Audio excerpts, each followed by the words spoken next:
Vlogging আসবে, travel blog, অনেক কিছু মানে আসবে, যেটা হয় আর কি, সব রিলস, টিকটক সবই হবে আমাদের মধ্যে।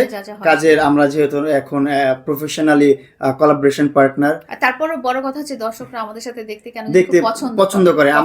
আমরা কিছু করি আর না করি, অ্যাক্টিং করি আর না করি, ও আমার সাথে বসে থেকে আমার সাথে বসে থেকে একটা ফুটেজ আপলোড করলেও সেটা মানুষ দেখে এনজয় করে, মজা করে, সেটার থেকে অনেক কিছু দেখে বিনোদন পায় বা অনেক কিছু শিক্ষা নেয়। তাদের যা পিক করে তা পিক করে। আপনাদের জুটিটা তো খুবই সুন্দর একটা জুটি। Thank you. এটা কি মানে আমরা ভবিষ্যতে ইনশাআল্লাহ এটা থাকবে নাকি আবার দেখা যাচ্ছে যে একটা কথা হলো, দেখা যাচ্ছে যেমন গ্রামের ভাষায় একটা কথা আছে যে দুইটা পাতিল একসাথে থাকলে টাক খায়, খাওয়ার পরে যদি আবার মামলা মোকদ্দম কিংবা আবার এরকম সমস্যা হয়, হওয়ার কোনো কারণ নেই। আর হলে আপনি কি করতে পারবেন? ফিউচারে যদি হয়ে যায় তখন কি আপনি আমাদেরকে থামাতে পারবেন? এটা কিছু না। হ্যাঁ, তার মানে তাহলে আপনারা কমিটমেন্টে এক নাই। না, আমার কোনো কমিটমেন্টই নেই।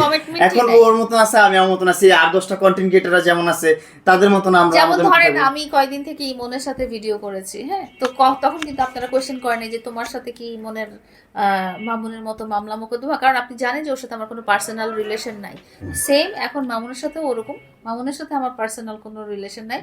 ও যেরকম একটা কন্টেন্ট ক্রিয়েটর ছিল আমার সাথে, এখন মামুনও ওরকম একটা কন্টেন্ট ক্রিয়েটর, বাট মামুনের সাথে যেহেতু অনেক দিন থেকে ভিডিও করছি, মামুন আমার কাছে স্পেশাল। কিন্তু আপু এখানে একটা কথা আছে, যেমন একজনকে এক সময় খুব ভালোবাসতেন, খুব ভালো সম্পর্ক ছিল, দেখা যাচ্ছে যে আপনাদের মত ঘুরতে পারে কিংবা মত মানুষের মন, সেটা ভাই ফিউচার বলবে যে আমাদের মত ঘুরে আমাদের সম্পর্ক চেঞ্জ হয় না।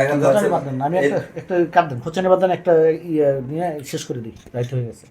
আচ্ছা,